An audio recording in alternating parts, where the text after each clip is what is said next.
नमस्कार दोस्तों, मेरा नाम है सुनील और आप देख रहे हैं अपना लोकप्रिय यूट्यूब चैनल जिसका नाम है सुनील जसवाल बिब्लोफाइल।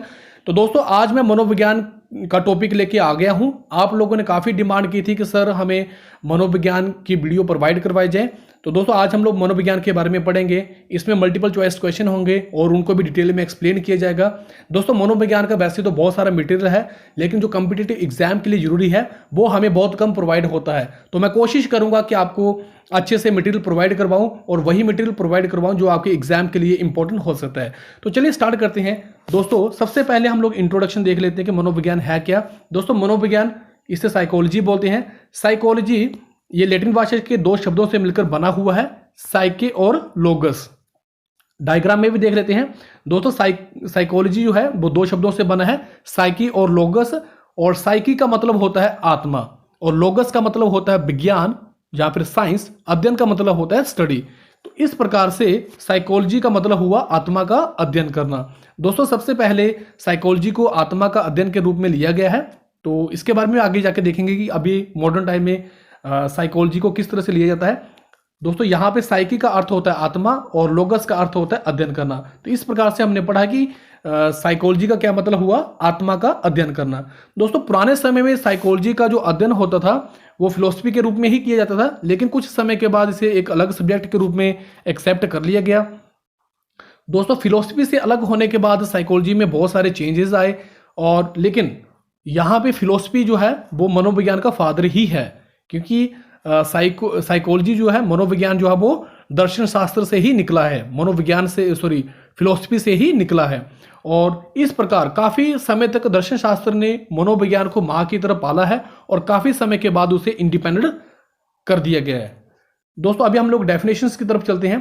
दोस्तों इसका जो पीडीएफ होगा मैं डिस्क्रिप्शन बॉक्स में प्रोवाइड करवाने की कोशिश करूंगा, ताकि आप लोगों की स्टडी जो है वो अच्छी तरीके से हो जाए। दोस्तों जब आप वीडियो देखते हैं और उसके बाद जब आप उसकी रिविजन करते हैं तो आपका जो नॉलेज है वो काफ़ी लंबे समय तक रहता है, इसलिए मैं आपको कोशिश करूंगा कि इसका पीडीएफ प्रोवाइड करवा दूं। वुडवर्थ के अनुसार पहले मनोविज्ञान ने अपनी आत्मा का त्याग किया, फिर अपनी चेतना का त्याग किया, फिर मस्तिष्क का त्याग किया, अब व्यवहार की विधि को स्वीकार करता है। दोस्तों ये डेफिनेशन काफ़ी इंपॉर्टेंट हो जाती है क्योंकि इसी में सब कुछ बताया हुआ है। दोस्तों सबसे पहले जो साइकोलॉजी के बारे में हम लोगों ने पढ़ा है, मनोविज्ञान के बारे में पढ़ा है, तो वो स्टडी होती थी आत्मा की। तो दोस्तों किसी की आत्मा में क्या चल रहा है हम लोगों को नहीं पता चलता है, इसलिए वहां पे ये कंसेप्ट थोड़ा रिजेक्ट हो गया।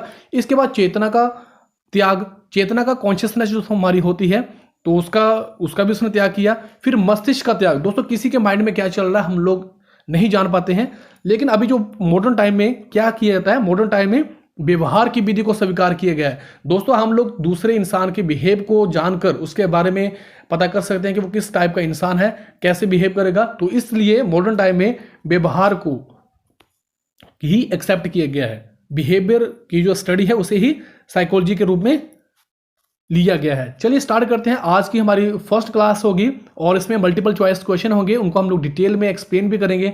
दोस्तों हमारे पास फर्स्ट प्रश्न दिया गया है, प्रयत्न एवं भूल के सिद्धांत का प्रतिपादन किसने किया था। तो ऑप्शंस में आपके पास दिए गए हैं पेवलोव, थोर्नडाइक, हेगार्टी, और डी ऑप्शंस में आपके पास रोस दिया गया है। दोस्तों इसका सही जवाब होगा थोर्नडाइक।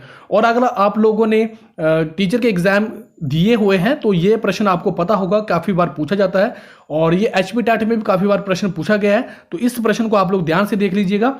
दोस्तों प्रयत्न एवं भूल, ट्रायल एंड एरर थ्योरी जो है वो थोर्नडाइक के द्वारा दी गई है और इसका जो इन्होंने प्रतिपादन किया था वो 1898 में किया गया था। और दोस्तों इसमें जो प्रयोग किए गए थे वो किसके ऊपर किए गए थे, वो बिल्ली के ऊपर किए गए थे। सेकंड क्वेश्चन काफी इंपॉर्टेंट है ये भी। सेकंड क्वेश्चन आपके पास दिए गए बुद्धि लब्धि निकालने का क्या सूत्र है।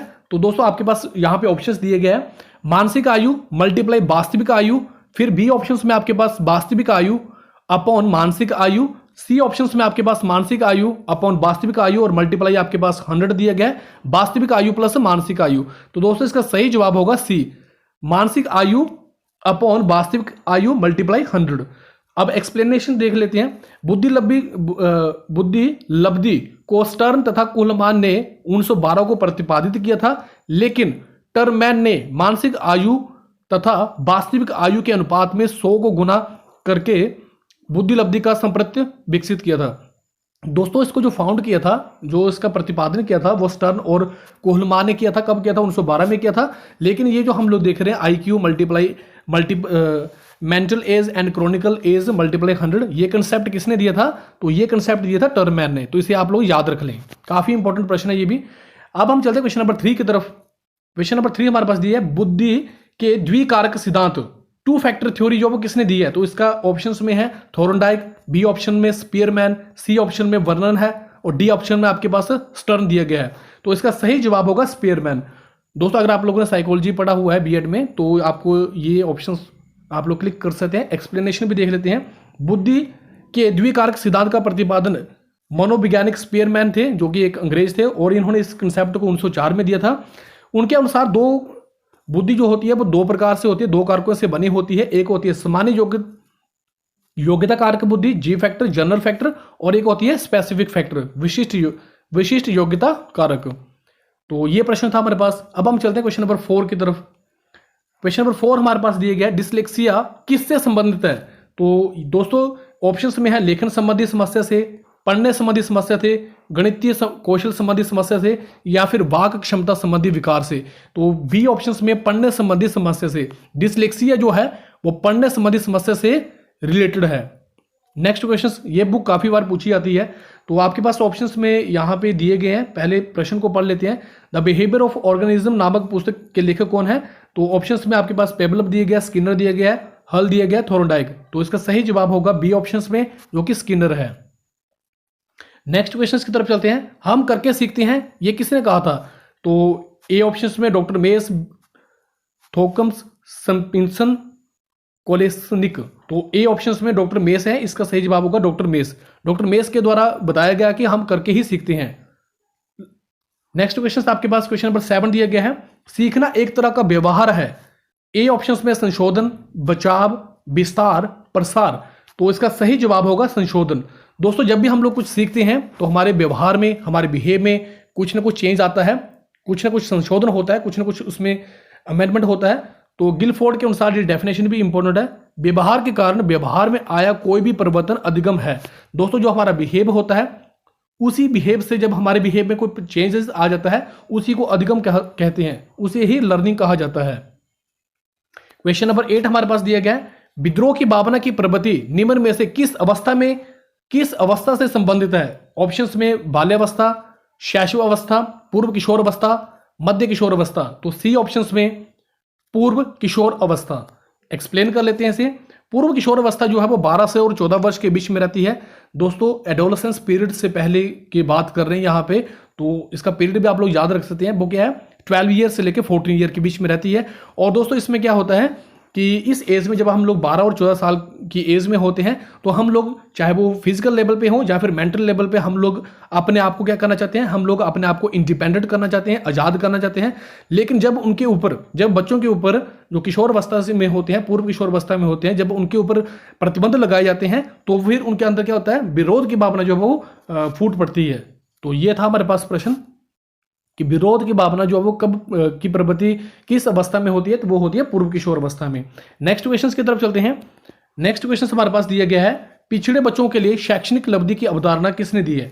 दोस्तों ये फैक्ट बेस्ड प्रश्न काफी बार पूछे जाते हैं, और दोस्तों जब वो बेसिक टाइप के प्रश्न होंगे वो आपके माइंड को वहां पे तैयार कर देंगे, तब आप पेपर में जाके अच्छे तरीके से क्वेश्चन को हल कर सकते हैं।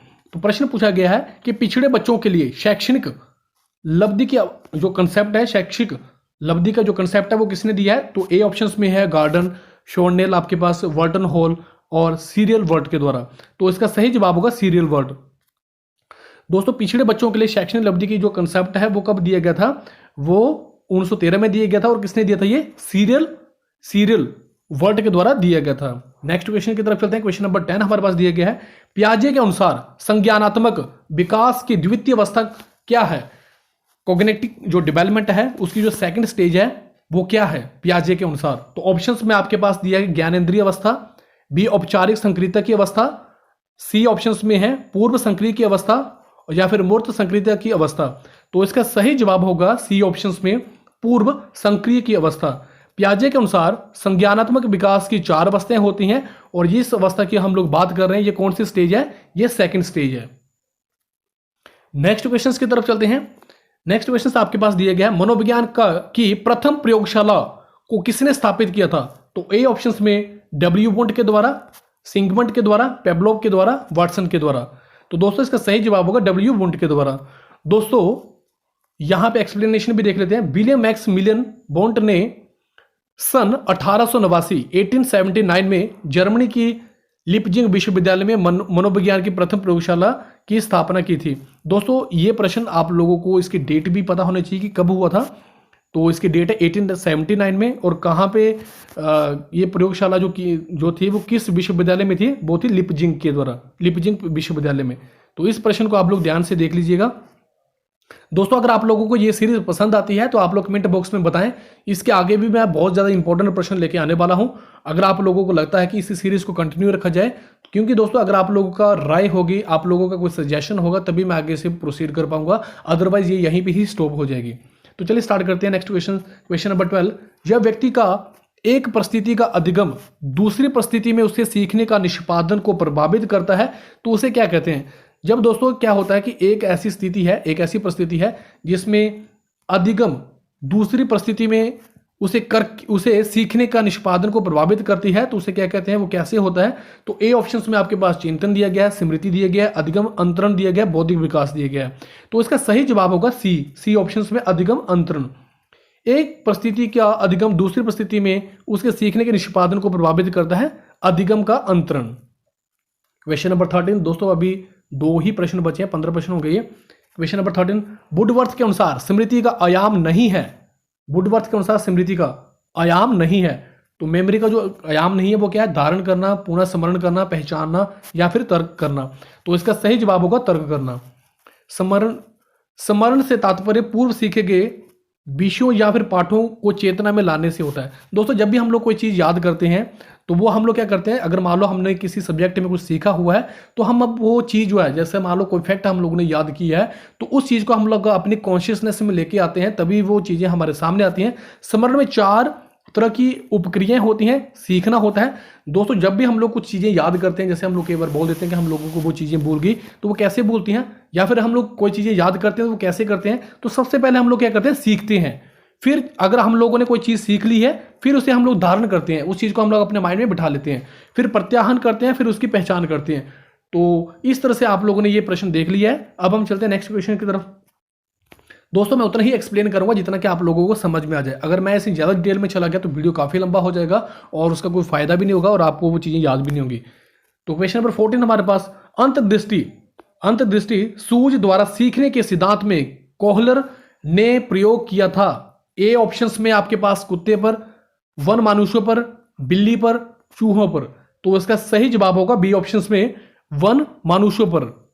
सूझ या अंतर्दृष्टि का सिद्धांत देने का श्रेय जर्मन मनोवैज्ञानिक वोल्फगैंग कोहलर का है, जिसने अपनी पुस्तक मेंटली ऑफ ओप्स में 1925 में प्रस्तुत किया है। दोस्तों ये जो कंसेप्ट है, जो हम लोगों ने अंतर्दृष्टि का देखा है, सिद्धांत जो है वो किसने दिया है? ये एक मनोवैज्ञानिक थे जिनका नाम था वोल्फगैंग कोहलर, और ये इन्होंने अपनी किताब है इनकी, जो कि 1925 में इन्होंने इसके बारे में बताया हुआ है।